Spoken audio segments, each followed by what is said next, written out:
Conservative MP John Redwood explained that following the Speaker of House of Commons John Bercow's decision, there was a limited amount of resolutions to Brexit. The Brexiteer also defended Mr Bercow and added that it was a neutral judgment. During an interview on the BBC he said, as John Bercow made clear, if there is a material change in the proposition the government wants to put forward, then, of course, the government can put it forward.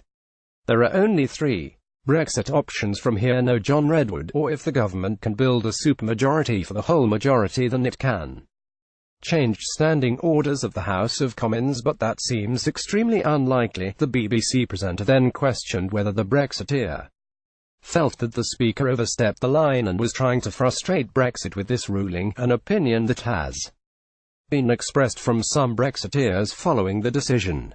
The Leave supporter replied, "No, I think it was an entirely neutral judgment. There are only three options from it, aren't there?"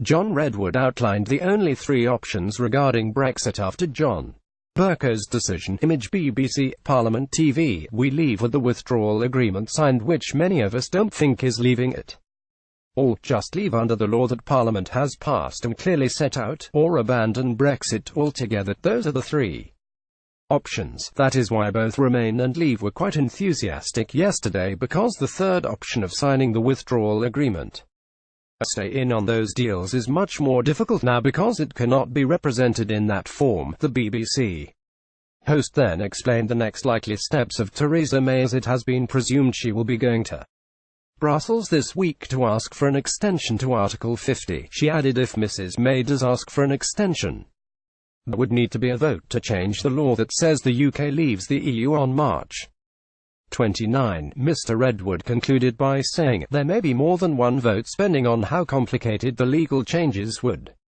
be. That would depend on what kind of agreement there was, if any, with the EU over delay. The government yesterday was unable to answer the two most obvious questions about a delay. 1. How long do you want a delay for? And 2. What would be the purpose of a delay?